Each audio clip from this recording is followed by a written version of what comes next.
पीछे सभी बच्चों शांत हो जाइए। प्रधानाचार्य महोदय, शिक्षागण एवं अतिथिगण और मेरे भाई एवं बहनें,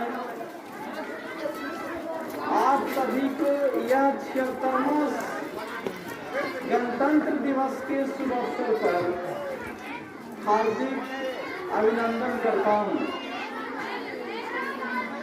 मैं आप सबको इस बात से अवगत करवाना चाहता हूँ कि हमारा देश 15 अगस्त 1947 को आज़ाद हुआ था ब्रिटिश के शासनकाल से। फिरंगियों के शासनकाल से 15 अगस्त 1947 को भारत की आज़ादी मिली थी, लेकिन हमारे देश के पास कुछ अपना कानून व्यवस्था नहीं होने के कारण 2 वर्ष 11 महीना और 18 दिन के समय लगा इस कानून को बनाने में।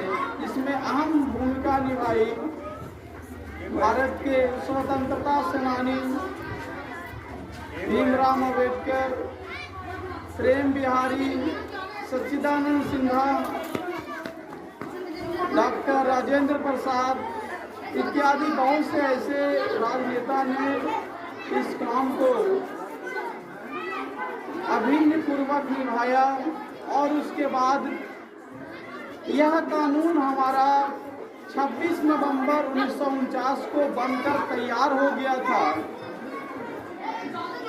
जब यह संविधान सभा में मीटिंग चल रही थी तो सभी ने यह निर्णय लिया कि इस संविधान को एक ऐसी डेट के दिन लागू कर दिया जाए ताकि सभी लोग जो है इसे राष्ट्रीय त्योहार के रूप में मनाएं। और यह संविधान हमारा 26 जनवरी 1950 को लागू होता है और सबसे पहले राष्ट्रपति डॉक्टर राजेंद्र प्रसाद को बनाया जाता है। डॉक्टर राजेंद्र प्रसाद संविधान सभा का हमारा अध्यक्ष भी रह चुके वरिष्ठ नेता थे, अपने आप में बहुत ही होनहार नेता थे। ये सबसे मैं तो अवगत करवा दिया हूँ, लेकिन आज के भविष्य में बच्चों को इस प्रकार से सभी कंपटीशन को फेस करना चाहिए। सबसे बड़ी बात है क्या थी कि बच्चा जब जो है असफल हो जाता है तो वह खामोश हो जाती है, अपनी बातों को जो है वो पीछे की ओर लेकर चला जाता है और वो करना नहीं चाहता। तो मैं उस सभी बच्चों को, सभी छात्रों को एवं सभी शिक्षकगण से अवगत करवाना चाहता हूँ कि जीवन एक ऐसी पानी की तरह है कि जहाँ इसको ढाल मिलेगी उसी की तरह ये ढल जाएगा। ठीक उसी प्रकार से हमारा जीवन है, लाइफ है। कब किधर की ओर ऊपर की ओर उठ बैठेंगे, कभी नीचे की ओर किधर जाएंगे, इसका कोई अता पता नहीं है। इसी पर एक कहावत हमको याद आता है हरिवंश राय बच्चन का। उन्होंने बताया क्या थी कि असफलता एक चुनौती है, इसे स्वीकार करो। असफलता एक चुनौती है, इसे स्वीकार करो। क्या कमी रह गई देखो और सुधार करो। असफलता एक चुनौती है, इसे स्वीकार करो। क्या कमी रह गई देखो और सुधार करो। बिना कुछ किए ही जय जयकार नहीं होती और कोशिश करने वालों की कभी हार नहीं होती। इंसान के पास जब असफलता आती है तो वो सभी कुछ को भूल जाता है और सोचता है कि हमसे कुछ नहीं हो पाएगा। यही सबसे बहुत बड़ी भूल है उसके लिए। छोटा बच्चा जब जन्म लेता है तो जब उसे चलने के लिए सिखाया जाता है तो ना जाने कितना बार वो गिरता है, फिर उठता है, फिर गिरता है, फिर उठता है, उसके बाद जो है अपने आप चलने के लिए सीख जाता है। तो वही लाइफ है, कब जो है किस एग्जाम में फेल होंगे, कब जो है पास होंगे, ये तो प्रकृति का देन है और हम लोग का भी देन है। हम लोग जब जितना एफर्ट लगाएंगे किसी काम के प्रति, उसी के अनुसार जो है हमारा रिजल्ट तैयार होगा। तो इस सभी काम में हमारे देश को एक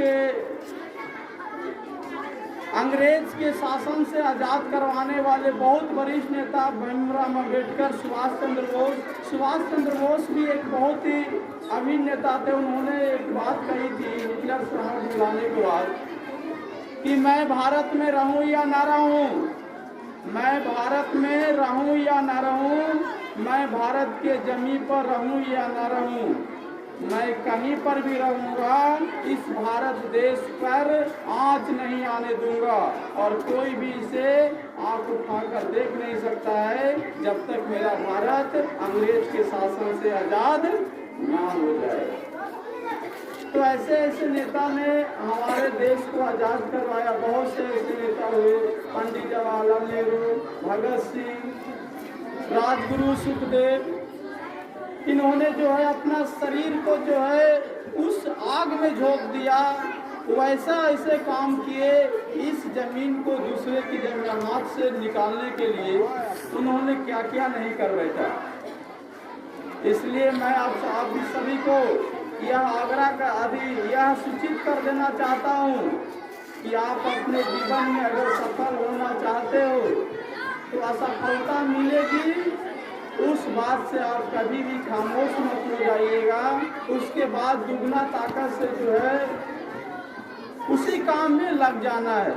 शेर जब पीछे 2 कदम हटता है तो इसका मतलब यह नहीं कि वह दुश्मनों से हार गया है।